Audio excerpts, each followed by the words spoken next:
Dewa Ruci itu adalah ruh suci, ruh sejati. Sang Bima bisa menemui Dewa Ruci itu ketika masuk ke dalam samudroning batin. Ketika Sang Bima telah mengalahkan kesombongannya sendiri, angkara murkanya sendiri, maka Sang Dewa Ruci akan menampakkan dirinya atau memperlihatkan dirinya kepada Sang Bima.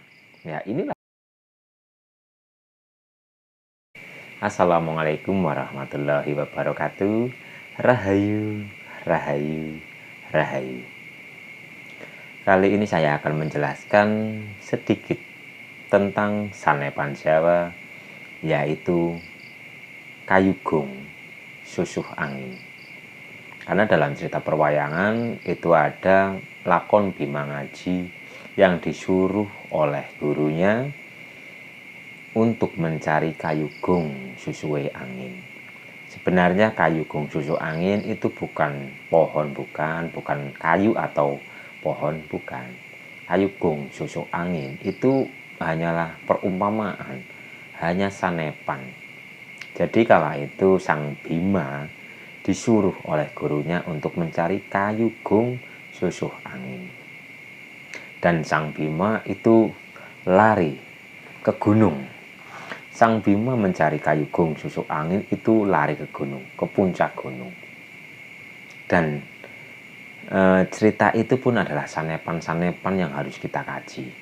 Seperti ini, Sang Bima.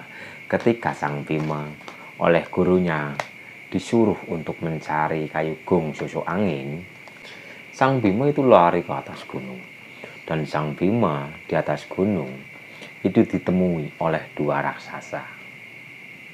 Dua raksasa itu oleh Bima itu dihajar sampai dua raksasa itu kalah. Dua raksasa itu setelah kalah menjelma menjadi Batara Indra dan Batara Bayu. Itu pun sanepan. Kenapa Sang Bima itu lari ke atas gunung? Itu sanepan kepala kita. Karena kepala kita ini begitu ruwet. Otak kita ini begitu ruwet seperti hutan belantara yang begitu ruwet. Dan di atas gunung, Sang Bima itu dihadang oleh dua monster yang dikalahkan oleh Sang Bima. Dan setelah monster itu kalah menjadi Batara Indra. Yang dimaksud Batara Indra adalah ya ini indera kita, indera penglihatan, indera pengucap, indera pendengar, indera pencium. Ini harus kita kalahkan, karena jika ini tidak kita kalahkan, ini akan menjadi sangat berbahaya. Karena ini tidak kita jaga, ini tidak kita kalahkan, ini akan menjadi nafsu yang mengotori jiwa kita. Jadi indera kita ini harus kita kalahkan. Dan di situ menjadi Batara Indra dan Batara Bayu. Batara Bayu itu adalah udara, nafas. Jadi Batara Bayu itu simbol nafas. Nafas ini pun seperti itu. Jika tidak kita sadari, ini akan sangat berbahaya untuk diri kita sendiri. Akan mendolimi diri kita sendiri. Jadi penglihatan, indera penglihatan dan nafas kita ini harus kita kalahkan. Atau harus kita jaga. Agar hutan ini, kepala ini, gunung ini, itu akan menjadi sejahtera. Baital makmur akan menjadi makmur kembali. Setelah Sang Bima telah mengalahkan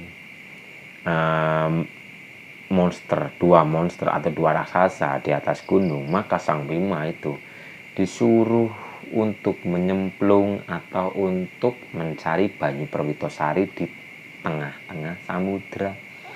Jadi setelah Bima ke gunung, Sang Bima itu turun ke samudra untuk mencari air kehidupan. Dan Sang Bima di dalam samudra itu dihadang oleh ular naga. Ular naga itu adalah simbol kesombongan kita, nafsu angkara murka. Karena naga itu identik dengan semburan api. Api itu adalah simbol kesombongan. Jadi Sang Bima di samudra itu dihadang oleh ular naga. Itu adalah simbol angkara murka, kesombongan, kebencian, dan sebagainya. Tapi Sang Bima bisa mengalahkan ular naga tersebut. Yang dimaksud samudra itu adalah hati. Sang Bima masuk ke telangi hati atau ke hatinya sendiri. Jadi setelah Sang Bima mencari jati dirinya lewat pelantara akal, dia itu tidak bisa menemukan jati dirinya.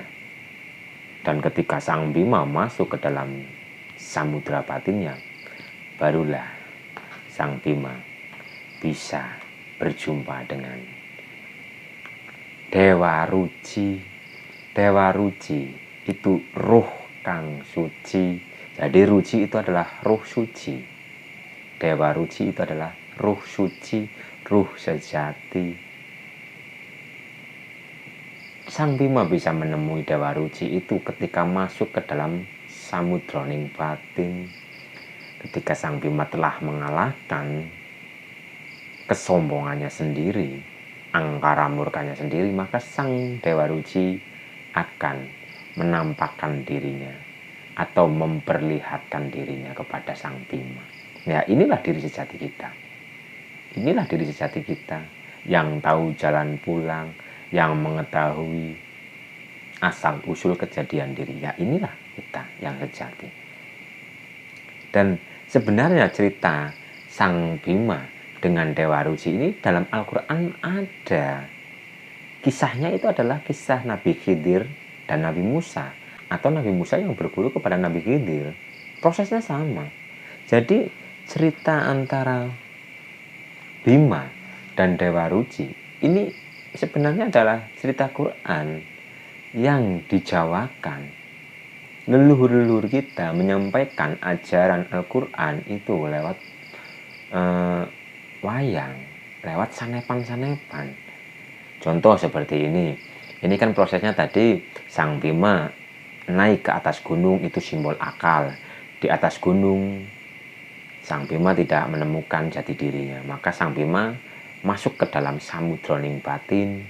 Baru Sang Bima ditemui oleh Dewa Ruci yang seakan-akan kecil, tapi sejatinya ini sangat besar. Jagat gede, jagat alit. Inilah ada di dalam ini. Dan dalam Al-Quran ceritanya seperti ini. Kalau tidak salah, ketika Nabi Musa itu berguru kepada Nabi Khidir. Awal cerita Nabi Musa itu berguru kepada Nabi Khidir, itu kan menaiki perahu. Perahu yang oleh Nabi Khidir itu dilubangi. Sehingga sang Nabi Musa protes. Kenapa dilubangi? Kita kan ada di atasnya. Apakah kamu akan membunuh kita atau kami? Dijelaskan oleh sang Nabi Khidir. Di depan ada raja jahat. Jika perahu ini atau kapal ini tidak dilubangi, maka di depan akan dirampok oleh raja jahat. Dan perahu di sini itu simbol karena Nabi Musa itu lingkupnya lingkup syariat, lingkup akal logika. Oleh karena itu kan Nabi Musa kala itu mengaku bahwa dirinya itu adalah yang paling cerdas. Ketika Nabi Musa mengaku dirinya paling cerdas oleh Tuhan kita, engkau gesit sa Musa, ono hambaku, ada hamba saya atau ada hamba Allah yang diberi ilmu oleh Allah. Dan Nabi Musa diberi arahan untuk menemui beliau. Jadi Nabi Musa itu lingkup akal. Dan yang dimaksud perahu dilobangi itu adalah untuk mengenal Tuhan, untuk mempelajari ilmu ma'rifatullah, mengenal jati diri. Itu tidak bisa dengan akal, tidak bisa dengan pengetahuan akal, dengan logika, dengan pikiran, itu tidak bisa.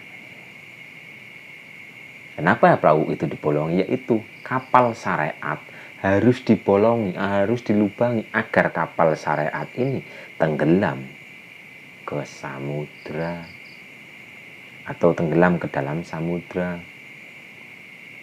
Jika kita hanya menaiki kapal syariat, maka itu sangat berbahaya karena ada raja jahat yang sewaktu-waktu bisa membuat diri kita menjadi celaka.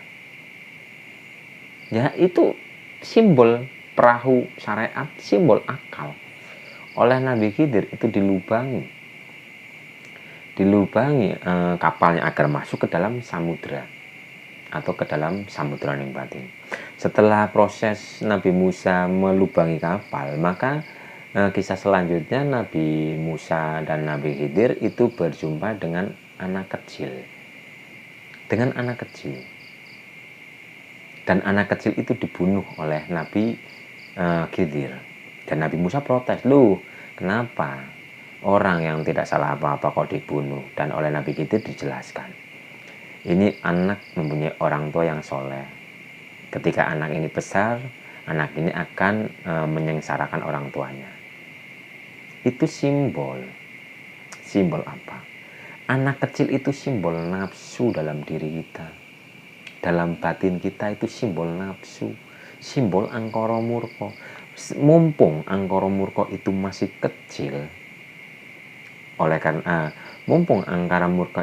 kecil, oleh Nabi Khidir dibunuh agar tidak mencelakakan orang tuanya. Mumpung nafsunya masih kecil, mumpung angkara murkanya masih kecil, harus kita bunuh atau harus kita kendalikan. Setelah nafsu angkara murka itu telah dibunuh, atau anak kecil itu, karena anak kecil ini simbol nafsu yang masih kecil atau simbol angkara murka yang masih kecil. Ketika kita telah mengalahkan anak kecil atau nafsu angkara murka kita yang kecil, maka kita akan berjumpa dengan yatim piatu. Seseorang yang yatim piatu, diri sejati kita ini pun yatim piatu, tidak pernah dilahirkan. Diri sejati kita itu tidak pernah dilahirkan. Yang dilahirkan itu hanya raga, tapi diri sejati kita itu berasal dari Sang Maha. Dan diri sejati inilah yang menyimpan intan permata itu. Oleh karena itu, oleh Nabi Khidir dibangunkan rumah agar kokoh. Pondasi kita harus kokoh, pondasi kita harus teguh, agar kesejatian kita tetap utuh. Jadi cerita Bima ngaji, Bima bertemu Dewa Ruci, Bima mencari kayu gong susu angin, mencari banyu Probitosari, itu sebenarnya sama seperti dalam Al-Quran, yaitu kisahnya Nabi Musa yang berguru kepada Nabi Khidir. Itu sebenarnya sama. Kayu gong susu angin, kayu itu hidup, gong itu besar, susu itu adalah tempat keluar masuk nafas kita ini. Jadi ini ngening no cipto, mandeng pucuki ing grana, madep mantep kang marbuwaseso, mekek babagan hawa songo. Jadi kita harus mengheningkan cipta kita harus kita heningkan. Kita harus kosong, kita harus fana. Mandeng pucuki ing grana, tapi mandeng pucuki ing grana bukan berarti kita memandang pucuk hidung ini, bukan. Tapi kita memandang nafas kita memperhatikan keluar masuk nafas kita, agar kita bisa masuk ke dalam diri. Jadi ngening no cipto, mandeng pucuk ing grana, madep mantep kang marbuwaseso, mekek babagan hawa songo. Kita mencari diri kita yang sejati. Jadi antara kisah Dewa Ruci dengan Bima, Nabi Musa dengan Nabi Khidir, itu intinya itu sama. Biarpun mungkin kata-katanya berbeda, prosesnya berbeda, tapi intinya itu sama, yaitu mencari kesejatian, mencari ilmu ma'rifat atau memahami ilmu ma'rifat. Tapi dalam Nabi Musa dan Nabi Khidir, Nabi Musa itu gagal karena Nabi Musa itu lingkup syariat, lingkup akal. Akal ini selalu protes ketika melihat sesuatu yang tidak sesuai dengan apa yang diri kita pahami saat itu. Jadi ketika kita mempelajari jati diri, mempelajari kemakrifatan, jika kita menggunakan akal logika, itu tidak akan bisa sampai. Jadi ini harus kita heningkan ketika mungkin kita wirid zikir, ini heningkan, jangan berangan-angan, jangan berhalusinasi dan sebagainya. Ini harus benar-benar hening. Pikiran kita itu harus benar-benar hening agar kita bisa masuk ke dalam samudra batin, agar kita bisa ketemu dengan sang sejati, diri sejati kita. Karena diri sejati kita itu suci. Yang tahu jalan pulang itu diri sejati kita. Kenalilah diri sejati kita agar kita tahu, agar kita mengerti kenapa kita ditakdirkan terlahir di alam dunia ini. Ayo kita belajar bareng untuk mengenali diri kita yang sejati ini. Karena diri kita yang sejati itu luar biasa. Luar biasa. Ayolah kenalilah diri kita. Nafas ini adalah hidup kita. Kenalilah hidup kita ini. Kita mengenali nafas kita, maka kita akan mengenali jiwa kita. Kita mengenali jiwa kita, maka kita akan mengenali nyawa kita. Kita mengenali nyawa kita, maka kita akan mengenali ruh kita. Kita mengenali ruh kita, maka kita akan kenal dengan bapaknya para ruh. Sebenarnya bapaknya para ruh itu kurang pas. Bahasa lainnya itu adalah induknya para ruh. Induk dari segala induk ruh. Itulah Nur Muhammad. Dan Nur Muhammad itu adalah cepretan ilahi. Jadi Nur Muhammad itu adalah percikan cahaya Tuhan. Alam semesta ini semua tercipta karena Nur Muhammad. Jadi sejatinya ya semua ini, alam semesta ini sejatinya itu adalah percikan cahaya Tuhan.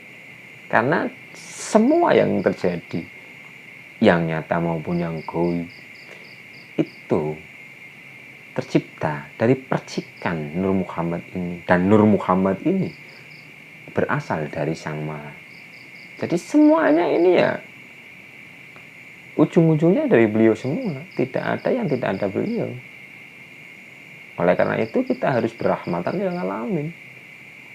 Terus menebarkan kasih sayang kepada seluruh alam. Karena sejatinya alam ini ya percikan Nur Muhammad. Sedangkan Nur Muhammad ini adalah percikan cahaya Tuhan. Jadi buanglah sifat-sifat negatif dalam diri kita. Teruslah diri kita dipenuhi oleh cinta kasih, dan diri kita selalu menebarkan energi cinta kasih kepada seluruh alam. Buang kebencian dalam batin kita, buang rasa dendam dari batin kita, buang sifat-sifat negatif dari dalam diri kita, agar kita bisa mengetahui jati diri kita. Mana mungkin kita bisa mengetahui jati diri kita jika kita masih dipenuhi oleh kekotoran-kekotoran batin. Jadi ayo belajar bareng untuk terus membersihkan kekotoran-kekotoran pikiran kita, kekotoran-kekotoran batin kita ini. Ayo belajar bareng agar kita bisa berjumpa dengan ruh sejati, yaitu ruci. Ruh, kita akan berjumpa dengan diri kita sebenar-benar diri. Mana mungkin kita bisa mengenal yang mempunyai diri jika kita belum kenal dengan diri yang sejati kita. Untuk mengenal yang tanpa batas, kita harus mengenal yang terbatas, ya ini diri sejati kita. Untuk mengenal yang maha luas, tanpa ruang, tanpa waktu, maka kita harus mengenal yang wujud ini. Ya inilah dohirnya Tuhan kita. Allah itu dohir, Allah itu batin. Dohirnya Allah, ya ini diri sejati kita. Itu adalah dohirnya Allah. Dan diri batinnya itu ada di dalam diri dohir ini. Yang tan kena kino yang apa. Jadi yang kita bahas itu hanya sampai nurnya. Untuk mengetahui yang di atas nur, kita harus dan wajib mengenal diri kita yang sejati. Oke, mungkin itu dulu yang bisa saya jelaskan. Ini adalah penjabaran Dewa Ruci dan Bima. Kita itu adalah Bima. Yang ada di dalam diri kita itu adalah Dewa Ruci, ruh kang suci, ruh suci, ruh sejati. Siapa kenal dirinya, maka ia akan kenal dengan Tuhannya. Siapa yang kenal ruhnya, maka otomatis ia akan kenal dengan Tuhannya. Mungkin itu dulu yang bisa saya sampaikan. Semoga bermanfaat dan muga-muga orang gawe bingung. Mergo ngene awe penjabaran bahasane ngalor ngidul ngetan ngulon. Ini hanya tukar kawero, bukan menggurui, bukan sok pintar dan sebagainya, hanya tukar kawero. Semoga bermanfaat dan assalamualaikum warahmatullahi wabarakatuh. Rahayu, rahayu, rahayu.